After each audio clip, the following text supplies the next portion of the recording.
तक आपकी सूचनाएं हैं दिल्ली के बारे में, एमआईएम के बारे में, वैसा कुछ दिल्ली में है नहीं। नहीं नहीं नहीं, गुजरात में, दिल्ली नहीं, अच्छा गुजरात में। अच्छा, जी गुजरात जी गुजरात। मैं जी सोचा जी। कि केजरीवाल के नहीं नहीं संदर्भ में नहीं आप नहीं नहीं यहाँ पर नहीं मुस्लिम नहीं बाहुल्य यहाँ और बाकी नहीं नहीं इलाकों नहीं में नहीं नहीं नहीं एमआईएम नहीं, की बात कर गुजरात में, रहे हैं। गुजरात में, गुजरात में। हाँ हाँ। दरअसल बात क्या है कि सत्ता में और केंद्रीय सत्ता में जो भी पार्टी होती है, उसके पास अपनी पार्टी और अपने सामाजिक आधार के अलावा राज्य सत्ता की भी शक्ति मिली हुई होती है।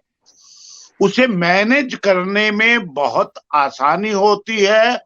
और मौजूदा दौर के अंदर जिस तरह से दिखाई दे रहा है, सरकारी निकायों का प्रयोग का, दबाव का, ईडी उसमें एग्जाम्पल मैं दे सकता हूं।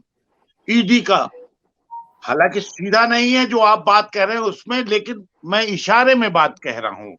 मैं कह रहा हूं कि जिस तरह से कांग्रेस सत्ता में इतने वर्षों तक रही, वो अपने राज्य की सत्ता में और केंद्र की सत्ता में वोट के बंटवारे की रणनीति बनाती रही है, और आज भी वो बनाती है, ताकि उसका वोट एक मुश्त एक जगह उसके पक्ष में रहे।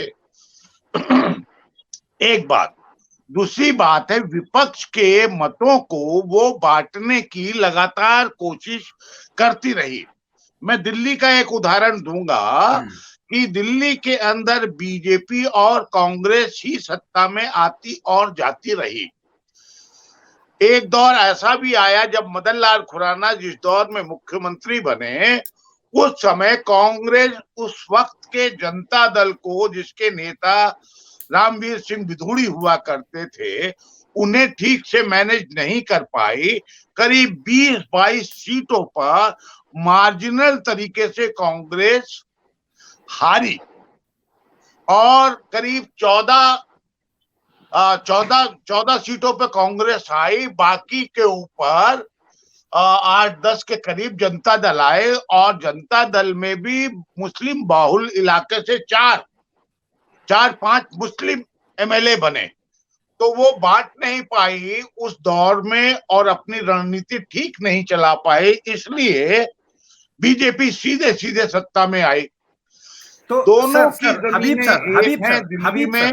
हबीब सर जी जी। एक बात। तो आपका आपका मानना ये है कि अगर वोट डिवाइड हो जाते हैं, जिसके आसार लग रहे हैं, तो फिर बीजेपी फायदे में होगी। हाँ, तो वही मैं उसी तरह से गुजरात पे आ रहा हूं। मेरा मानना ये है कि लंबे समय तक शासन में रहने की वजह से भी इनकम्बेंसी होती है, असंतोष पैदा होता है जनता में भी, ब्यूरोक्रेसी में भी, और कई लेवल पे।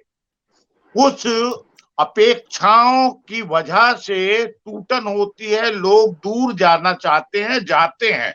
उसको मैनेज करने के लिए जो वोट है, उसको डिवाइड करने के लिए केजरीवाल और एमआईएम, केजरीवाल, मेरा मानना है, आम आदमी पार्टी के बारे में मेरा बहुत साफ मानना है कि बीजेपी और मोदी जिस दिन चाहें केजरीवाल को की राजनीति को शून्य कर दें। ठीक है दिल्ली सर। के अंदर जो ड्रामा हो रहा है, उसका उसका फायदा गुजरात में उठाने की बात हो रही है। पेशी भी दिल्ली के अंदर हो रही है, वहां से जो व्यक्ति गिरफ्तार हो रहा है, गोपाल, यहां हो रही है। तो इनडायरेक्टली लिमिटेड ढंग से केजरीवाल को प्रोजेक्ट करने की ये मैं राजनीति मानता हूं। ठीक है जिसका सर। मंत्री, जिसके विधायक करप्ट साबित हो गए हों, जेल चले गए हों, और केस पिछली पिछली बार भी केस जिनके खिलाफ चल रहा हो,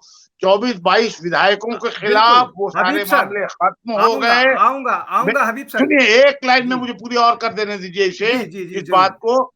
वो ये कि सेंट्रल गवर्नमेंट और राष्ट्रपति या उप राज्यपाल जब चाहे, इतने आरोप हैं, इतने संगीन आरोप हैं, दिल्ली में केजरीवाल सरकार को बर्खास्त किया जा सकता है, और मेरा मानना है कर देना चाहिए, लेकिन मोदी सरकार, बीजेपी ये नहीं चाहेगी कि देश में वो एक जो विरोध की, विपक्ष की आवाज बन रहा है, वो डिवाइड, जो असंतुष्ट है बीजेपी से, उसमें जाएगा, वो कांग्रेस में नहीं जाएगा, वो एमआईएम में जाएगा, तो कांग्रेस को फायदा नहीं होगा।